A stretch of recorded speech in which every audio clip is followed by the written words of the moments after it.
Election commission Gyanesh Kumar దేశంలో ఎప్పుడు ఎలక్షన్ల మీద ఇంతగా గౌరవం పెంచే విధంగా ఇప్పుడు నాకు తెలిసి 70 సంవత్సరాల స్వతంత్ర భారతంలో ఎలక్షన్ కమిషన్ మీద గౌరవం పెంచుతూ ఇంతగా జరిగినట్టు ఎక్కడ దాఖలాలు లేవు. First of its kind. దానికి we need to congratulate Gyanesh Kumar one. And different స్టేట్స్లో జరుగుతున్న ఎలక్షన్స్ మీద మనము చూసుకుంటే it's my opinion personal. First thing చూస్తే మన Tamil Nadu, heartful congratulations to the విజయ్ని అప్రిషియేట్ చేయాల్సిన విషయం ఏంటంటే, అందరూ పాపం సింగిల్గా పోటీ చేసినాడు అని చెప్పేసి ఇక్కడ పవన్ కళ్యాణ్తో కంపారిజన్ చేస్తున్నారు. కానీ బేసిక్గా విజయ్కి సీఎం కావాలనే ఒక ఆలోచన ఉంది కాబట్టి ఆయన సింగిల్గా పోటీ చేయడం జరిగింది. వెరాజ్ పవన్ కళ్యాణ్కి అటువంటి ఆలోచనే లేదు కాబట్టి we can't expect him CM కావాలనే ఆలోచన ఉన్నట్టు కానీ ఎక్స్పెక్ట్ చేయలేము అతన్ని ఈ విధంగా ఇండిపెండెంట్ గా ఒంటరిగా పోటీ చేయాలని అని చెప్పి. సో ఆ కంపారిజనే తప్పు. అది ఆ కంపారిజన్ అనేది తప్పు అనమాట. ఆయన సింగిల్ గా పోటీ చేసి సీఎం కావాలనుకున్నాడు. ఇతను వేరే వాళ్లకు మద్దతు తెలుపుదామని అనుకున్నాడు. ఇప్పుడు సీఎం కావాలనే ఆలోచన లేదు. సరే, తన ఫ్యాన్స్, తనకు సంబంధించిన అభిమానులు అనుకున్నారు, అంతే తప్ప వేరే లేదు. And second coming to the ఇది విజయ్ని అప్రిషియేట్ చేయాల్సిందంటే, అతన పార్టీ పెట్టినప్పుడు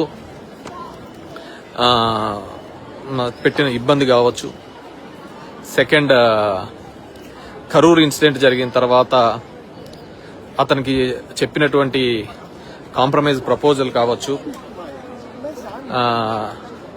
అదేవిధంగా ఫ్యామిలీ డిస్ప్యూట్ వచ్చినప్పుడు ఏమైపోతాడో అతను హ్యాండిల్ చేయలేడు అనుకున్నప్పుడు నిలబట్టిన తత్వం కావచ్చు. ఇది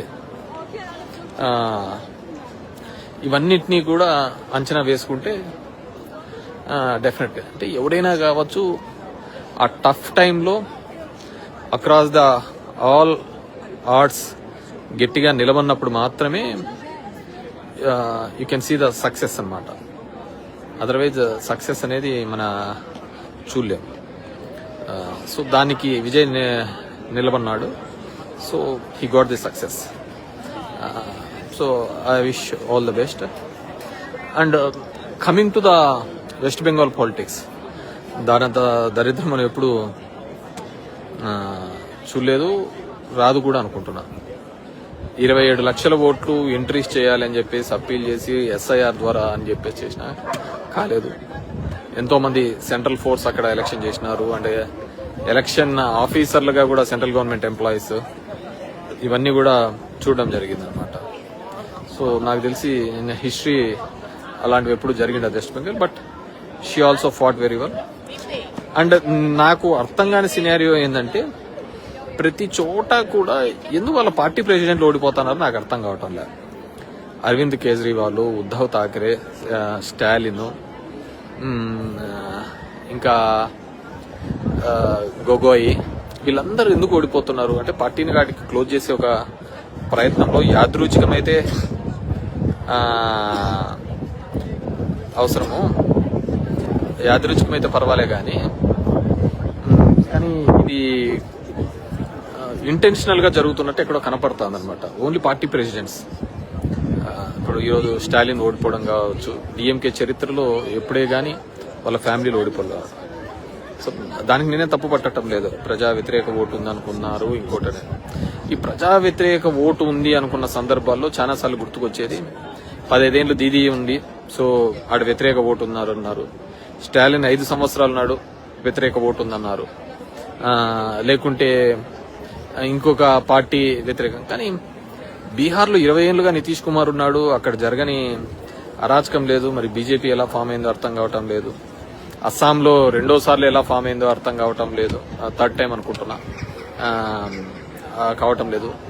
మహారాష్ట్రలో శివసేన ఒక పార్టీ నుంచి పీకేసి అక్కడ షిండే లాంటి వాళ్ళు వచ్చి మళ్ళీ అతని నేతృత్వంలోనూ ఫడ్నవీస్ వచ్చి మళ్ళీ అక్కడ ఎలా రీగైన్ అయినారో అర్థం కావటం లేదు. కానీ 5 ఏళ్లలోనే వ్యతిరేకత వచ్చిందంటారు, అరాచకం జరిగిందంటారు, ఇవన్నీ జరుగుతాయి. So these are all big question marks on Indian election system మీద. Hope we have to see అన్నమాట. కానీ జరుగుతున్న పరిస్థితి అయితే ఎన్నో అనుమానాలు ఉన్నాయి. మొదటి నుంచి చెప్తున్నాను కదా, ఫస్ట్లో నేను చెప్పినట్టు కంగ్రాచులేషన్స్ టు జ్ఞానేష్ కుమార్. ఎప్పుడూ లేని విధంగా ఎలక్షన్ జరిగినాడు. కేరళ అంటావా, దట్స్ ఎవరి one knows that UDF is going to come. 10 సంవత్సరాలు వ్యతిరేకత అన్నారు, అక్కడ కూడా పోవడం జరిగింది. కానీ బీజేపీ మాత్రమే రీగైన్ అవుతుంది ఎందుకో గవర్నమెంట్స్, నాకు అర్థం కావటంలే. ఇది 2024 నుంచి జరుగుతున్న క్రమం చూస్తే బీజేపీ మాత్రమే పవర్ రీగైన్ అవుతుంది, మిగతా ఏ పార్టీలు కూడా రీగైన్ కాలేకపోతున్నాయి. పోనీ మన దేశంలో జరిగిన అన్ని అద్భుతాలు ఏమైనా జరిగాయా అంటే అది కూడా కనపడటం లేదు. తలసరి ఆదాయం తగ్గిపోయింది. సో చాలా పరిస్థితులు తగ్గిపోయినాయి. ఇప్పుడు పొలిటికల్ సిస్టంలో చూస్తే 2014 సమయంలో చూస్తే అన్నా హజారే ఉద్యమం కావచ్చు, కేజ్రీవాల్ ఉద్యమం కావచ్చు, అప్పుడు జరిగినప్పుడు అంతా కూడా 2G స్కామ్ అనే ఒక స్కామ్ చుట్టూ జరిగి దేశంలో 2 లక్షల కోట్లు ఆ రోజుల్లో పెద్ద అవినీతిగా అని చెప్పేసి దాన్ని పెద్దగా ఎస్టాబ్లిష్ చేయడం జరిగింది. దాని ప్రకారము 2014లో బీజేపీ గవర్నమెంట్ చాలా సునాయాసంగా గుడ్ నెంబర్తో వచ్చింది. ఇందిరాగాంధీ తర్వాత అంత మెజార్టీ ఎప్పుడూ రాలేదు. సో అది వాటి వరకు బాగుంది, సరే వ్యతిరేకపోతుందని. సబ్సిక్వెంట్ గా రాబోయే కాలంలో మళ్ళీ ఇమ్మీడియట్ గా దానికి సంబంధించిన టీ రాజా అనే అతను దాంట్లో నిర్దోషిగా కూడా బయటకు వచ్చింది 2G స్కామ్ లో. సో ఆ రోజు జరిగినది దేశమంతా బాగుపడాలని చెప్పేసి 2 లక్షల కోట్ల రూపాయల అవినీతి జరిగిందని, స్విస్ బ్యాంకుల నుంచి డబ్బులు తీసుకొని వస్తామని చెప్పేసి అవన్నీ జరిగిన ఒక నెరేటివ్ తో బిల్డప్ అయినటువంటి బీజేపీ పార్టీ.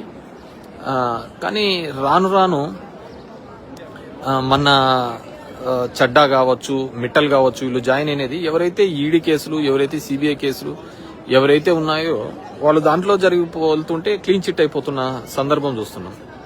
సో ఇది కూడా అంతు చెక్కటంలే. అంటే స్విస్ బ్యాంక్ నుంచి డబ్బులు రాలేదు అప్పుడు చెప్పిన విధంగా.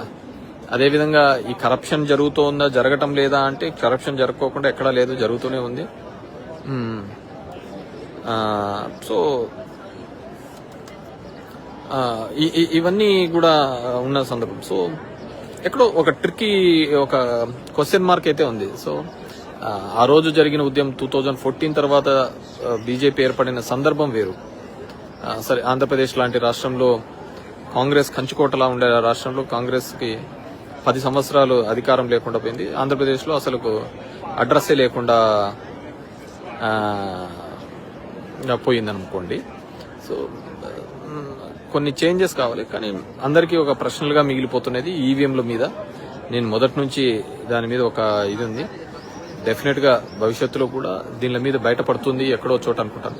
కానీ పార్టీ అధ్యక్షులు ఓడిపోవడం అనేది కొద్దిగా ఇది కల్పిస్తున్న విషయం. విజయ్కి చాలా టఫ్ టాస్క్. ఎందుకంటే ఫస్ట్ టైం గెలిచినాడు, చాలా ప్రామిసెస్ ఉన్నాయి. ఫస్ట్ టైం ఉన్నప్పుడు చాలా విజయ్ నిలబెట్టుకుంటాడని నేను అనుకుంటున్నాను. ఎందుకంటే మొట్టమొదటిసారిగా 1960 నుంచి 70 మధ్య కాలం నుంచి అన్నా డిఎంకే అంటే కరుణానిధి, జయలలిత ఇద్దరు ఏలిన తర్వాత మధ్యలో ఎంజీఆర్ వీళ్ళందరి దాని నుంచి ఒక కొత్త పార్టీ, ఒక కొత్త ప్రాంతీయ పార్టీ పుట్టుకొని వచ్చింది. So we have to check అది ఏ విధంగా ప్రజల ఆకాంక్షలకు తగ్గట్టుగా పనిచేస్తుంది అనేది చూడాలా. అండ్ ఇంతకుముందు చెప్పిన విధంగా పవన్ కళ్యాణ్తో దయచేసి కంపారిజన్ చేయద్దండి. అతను ముఖ్యమంత్రి కావాలని లేడు. ముఖ్యమంత్రి కావాలి అనుకున్నప్పుడు మాత్రమే అతను సింగిల్ గా పోటీ చేస్తాడా, 10 మందితో పోటీ చేసినా ముఖ్యమంత్రిగా కావాలనుకుంటే ఓకే. సో ఆయన ముఖ్యమంత్రిగా కావాలనే లేదనుకున్నప్పుడు అతను రేస్ లోనే లేదు. అతను ఎంతున్నా 15 ఏళ్ళు వాళ్ళు ఉండాలా, 10 ఏళ్ళు వీళ్ళు ఉండాలా అనే దాని మీదనే ఉన్నాడు. So we not suppose to compare him. ఖచ్చితంగా ఆ వ్యాక్యూమ్ లో ఉండింటే గన, ఆ రోజు చిరంజీవి గారు వ్యాక్యూమ్ లేకున్నా గానీ 18% ఓట్ షేర్ తీసుకొని రావడం జరిగింది. అండ్ దీంట్లో అందరికీ మనమందరం ఒక భ్రమలో ఉంటుంది. డిఎంకే యొక్క వ్యతిరేక ఓటు చీలుతుంది, దానివల్ల డిఎంకేకి ఉపయోగమని. సో ఇక్కడ ఆ సినారియో కూడా బద్దలు కొట్టినట్టే. సో ఆ విధంగా చూస్తే 2009లో రాజశేఖర రెడ్డి గారు వచ్చినప్పుడు ఆ వ్యతిరేక ఓటు కాదు, కాంగ్రెస్ ఓటే చీలింది అని అనుకోవచ్చు. ఎందుకంటే రాజశేఖర రెడ్డి గారు అప్పుడు అన్న సందర్భంలో కూడా మేము జస్ట్ పాస్ మార్కులతోనే పాస్ అయినాం తప్ప మేము చేసిన దానిలో అంత కాలేదు అని చెప్పేసి ఆయన కూడా చెప్పడం జరిగింది. సో ఇది సో ఎవరో మన దేశాన్ని 60 సంవత్సరాలు కాంగ్రెస్ పాలించుకుంటూ వచ్చిందని మరి ఏమంటారు? ఏమనేయట్లేదు, నేనేం Congress so good and beautiful గా చేసిందని కాదు కదా. తర్వాత మనం ఆల్టర్నేటివ్ గా ఒకటి ఎలక్ట్ చేసుకున్నప్పుడు అది ఎంతవరకు పర్ఫామ్ చేసింది అనేది ఇంపార్టెంట్. వాళ్ళు చేయలేదు, మనం ఎంతవరకు పర్ఫామ్ చేసినాం అనేది కూడా ఇంపార్టెంట్ టాస్కే కదా. సో ఇట్స్ ఇది నాకు తెలిసి హీరోలు, సినిమా హీరోలు కేవలం బుల్లితెరకే హీరోలు అనుకోకుండా రియల్ లైఫ్ లో కూడా హీరో అంటే that shows the commitment of the leadership. ఇక్కడ హీరోయిజం కాకుంటే లీడర్షిప్, ఏ దానికి బెండు కాకుండా, తన ఫ్యామిలీ ఇష్యూ వచ్చినా కూడా బెండు కాకుండా ముందుకు వచ్చినప్పుడు క్రౌడ్ అందరికీ వస్తాడు. ఇప్పుడు సినిమాలలో పవన్ కళ్యాణ్ కూడా మంచి క్రౌడ్ పుల్లరే, కానీ ఆ క్రౌడ్ ను ఓటుగా మలుచుకోవాలి అంటే ఖచ్చితంగా ఒక కాన్ఫిడెన్స్ క్రియేట్ చేయాలి. తన నాయకుడిని అవుతున్నాడు అనే కాన్ఫిడెన్స్. విజయ్ గారు ఎక్కడైనా కానీ బీజేపీ చెప్పినట్టు లేకుంటే ఇంకోటి చెప్పినట్టు పొత్తుకు పోయి ఉంటే అయి ఉండేవాడు కాదు. నేనేమనుకున్నానంటే ఈసారి కాకపోయినా నెక్స్ట్ టైం ఖచ్చితంగా అవుతాడు, ఆ ఫ్యాన్ బేస్ ని క్యాడర్ బేస్ గా మలుచుకుంటాడు అని చెప్పేసి. కానీ ఫస్ట్ టైంకే అయినాడు, గుడ్. మరి చాలా మంది యొక్క ప్రిడిక్షన్స్, నమ్మకాలను ఇది చేయడం జరిగింది, దట్స్ అది. కానీ తమిళనాడు మాత్రం కలకత్తా మాత్రం దాన్ని వీ హ్యావ్ టు చెక్. 27 లక్షల మందికి ఓటు హక్కు ఉన్నా గానీ వేయలేని దుస్థితికి పోయి సెంట్రల్ గా ఓవరాల్ గా నడిపించింది అనే ఒక ఆలోచన ఉంది. సో రాబోయే కాలంలో ఖచ్చితంగా ఈ దేశానికి ఉపయోగపడే విధంగానే రాజకీయాలు ఉంటాయనుకుంటున్నాను. నాకు తెలిసి అయితే ఇప్పుడు జరుగుతున్న ఎలక్షన్ ప్రక్రియ అంతా కూడా ఒక బోగస్ ప్రక్రియగానే నేను అనుకుంటాను. That's my personal opinion. జరుగుతున్న ప్రక్రియ సర్ వెస్ట్ బెంగాల్లో ద వే దే ట్రీటెడ్, అదన్నీ కూడా తప్పుగానే అనుకుంటున్నాను. ఇది ఎప్పుడు జరగలే దేశంలో ఇలాంటివి. సో అందుకే ఎప్పుడు ఎలక్షన్ కమిషన్ ని టార్గెట్ చేస్తూ ఎలక్షన్ కమిషనే ప్రత్యర్థిగా ఎలక్షన్ చేయడం నాకు తెలిసి first of it's. So Andhra Pradesh లో కూడా అదే జరిగింది. ఇప్పుడు చాలా మంది విశ్లేషకులు కూడా చెప్తున్నారు రాత్రి 12 నుంచి 2 గంటలకు ఓట్లు వేసినది ఎవరని, 3500 ఈవీఎంలు పక్కకి ఎలా పోయినాయి అని చెప్పేసి. ఇవన్నీ కూడా big question mark to everyone. So I wish Vijay and subsequent గా ఫామ్ చేసిన గవర్నమెంట్స్ కు పీపుల్ ఎక్స్పెక్టేషన్స్ కు తగ్గట్టుగా ఉండడానికి ప్రయత్నం చేయండి. చెప్పిన హామీలు ఇవన్నీ మత విద్వేషాలు, కులాల మధ్య చిచ్చులు కాకుండా దేశానికి ఎప్పుడు పాకిస్తాన్ ని బేస్ చేసుకునే రాజకీయాలు వద్దు. పాకిస్తాన్ అనేది ఎత్తిపోయిన దేశం, దాంతో మనకు పోటీ అయింది. పక్కనున్న అమెరికానో, యూరోపియన్ కంట్రీస్ లేకుంటే ఇంకా చాలా మంచి మంచి దేశాలు ఉన్నాయి కదా, వాటితో పోటీ పడండి. ఇంకా ఎత్తిపోయిన పాకిస్తాన్తో, ఏదానికి పనికిరాని పాకిస్తాన్తో మనకు పోటీ అయింది. ఎన్నాళ్ళలోనే ఆ పాకిస్తాన్ పెట్టుకొని దాన్ని చూపించుకొని ఒక మతాన్ని అడ్డుగా పెట్టుకొని రాజకీయాలు చేస్తా ఉంటాం. మంచి విద్యనిచ్చినాము, మంచి హెల్త్ ఇచ్చినాము, మంచి వాతావరణం కల్పించినాను, లివింగ్ స్టాండర్డ్స్ పెంచినాము అనే దాని మీద ఎలక్షన్స్ పోవాలయ్యా. నాకు తెలిసి మంచి హెల్తీ అట్మాస్ఫియర్ మధ్య ఎలక్షన్స్ కల్పించినాము. ఇవి కాలాలు పోతున్నాయి. ఇప్పుడు పక్కనున్న నేపాల్లో ఉన్నారు, జెన్జీ అతను వచ్చాడు, ఈస్ గివింగ్ ఒక ట్రై చేస్తున్నాడు. ప్రపంచంలో మన చుట్టూ ఉన్న దేశాలన్నింటిలోనూ కూడా మార్పు వస్తుంది. మన దేశంలో కూడా మార్పు వచ్చింది, కానీ అది ఈవీఎంలలోనే దాక్కుందని నేను అనుకుంటున్నాను. Thank you very much. నా ఒపీనియన్ మనకు ఎప్పుడెప్పుడు చెప్పడం అలవాటు ఆగదు కాబట్టి ఇది ఎక్స్ప్రెస్ చేయడం జరుగుతుంది. Thank you very much.